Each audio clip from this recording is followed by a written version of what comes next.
అనంత్ గారు, మీ పాటలు పాడేటప్పుడు చాలామంది, హ్మ్. ఇప్పుడు కొంతమంది ఇతర అన్య భాషస్థులు హ్మ్.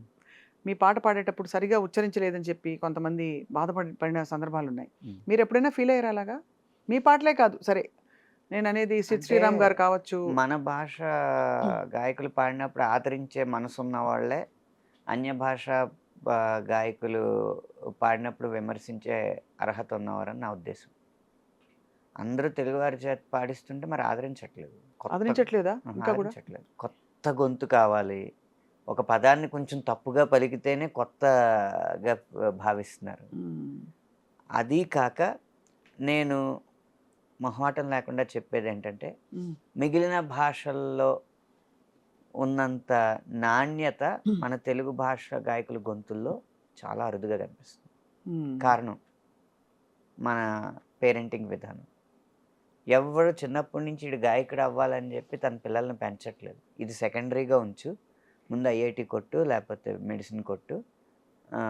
అన్నీ కొట్టుకొని పుస్తకాలేసుకొని నెత్తినేసి కొట్టుకో. ఇయన్నీ చెప్పిన తర్వాత వాడి సహజ సిద్ధంగా ఉన్న ఆశయానికి సెకండ్ ప్రిఫరెన్స్ ఇమ్మని, ఈ సమాజం మెచ్చే ఆశయం వైపు ఫస్ట్ ప్రిఫరెన్స్ ఇచ్చి, కృత్రిమంగా ఆశయాన్ని జొప్పించి దాని తపస్సు దాని వైపు చేయించి, ఒక 18 సంవత్సరాలు, 25 సంవత్సరాలు వచ్చిన తర్వాత ఆళ్ళ సమాజానికి అనుకున్నది, తల్లిదండ్రులు అనుకున్నది ఆడు సాధించిన తర్వాత, ఆడిని సాఫ్ట్‌వేర్ ఇంజినీర్‌నో, లేపోతే డాక్టర్‌నో, ఒక కార్పొరేట్ గాయన చేసిన తర్వాత, ఇప్పుడు కావాలంటే నువ్వేదైనా చేసుకోండి. ఇంకేం చేస్తాడాడు?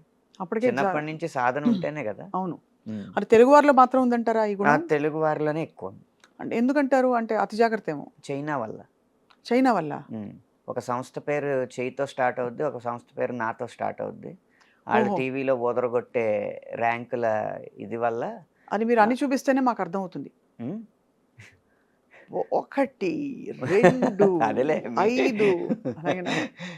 ఈసారి ఐఐటీ కాంపిటీషన్‌లో వరుసగా 1, 1, 1, 2, 2, 2, 5, 6, 7, 7, 7 ఇలా 10 లోపు 100 ర్యాంకులు సాధించిన సంస్థ మా అయిపోయింది.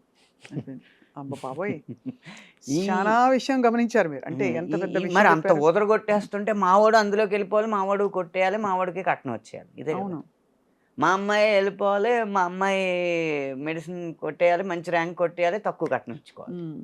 ఈ ఇదితో వెళ్తున్నప్పుడు ఎలా కుదురుతదండి? ఇప్పటికే ఆ జబ్బు పోలేదు. పోనీ సింగి సింగర్‌ని చేద్దాం అనుకున్న తల్లిదండ్రులైనా దేన్ని చూసి ఇన్‌స్పైర్ అవుతున్నారు?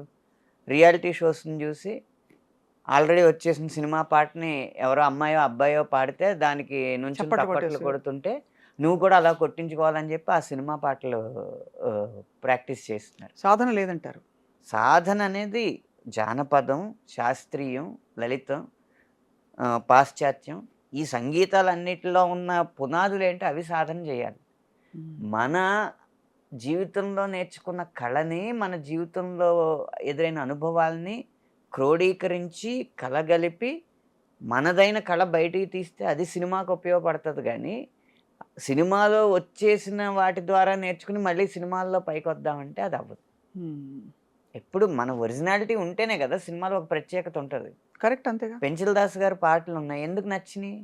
ఆయన, ఆయన మట్టి వాసనని ఆ పాటల్లో జొప్పించగలిగారు గాబట్టి. హ్మ్. అవును.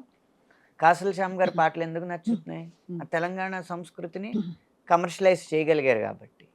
అలా ఆహ్, మన జీవితంలో అనుభవాలని సినిమాకివ్వాలి గానీ, సినిమా ద్వారా మనం అనుభవం పొందకూడదు. అవును.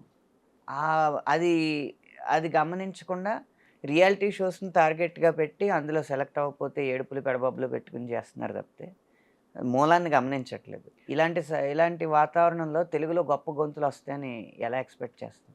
కానీ అంటే నిజానికి సంఖ్యాపరంగా చాలామంది శిక్షణ పొందుతూ చాలామంది గొంతుకులున్నారిక్కడ మీరన్నట్టు. కానీ సంఖ్యాపరంగా విలక్షణమైన ఉన్నారు. గొంతుకలు అడుగుతున్నారంటే హ్మ్. మేబీ అక్కడ చెన్నైలో ఇప్పుడు చిన్మయి గారు కావచ్చు. హ్మ్. తెలుగింటి అమ్మాయి అయినా కూడా చెన్నైలో స్థిరపడి అవును. తను అద్భుతమైన వాయిసు, డబ్బింగు అసలు తన పాటైతే చెప్పక్కర్లేదు. అంటే హ్మ్. సౌత్ ఇండియాలో హ్మ్. ఎలా అయితే శ్రేయా ఘోషాల్ ఒక పేరు అవును. సాధించారో, 'శ్వేతా మోహన్' గారు, శ్వేతా 'చిన్మయి' మోహన్ గారు గారు. కావచ్చు. పురుషుల్లో మన 'సిద్ శ్రీరామ్.' కానీ హ్మ్. 'సిద్ శ్రీరామ్' మీదే చాలా విమర్శలొచ్చాయి ఆ మధ్య.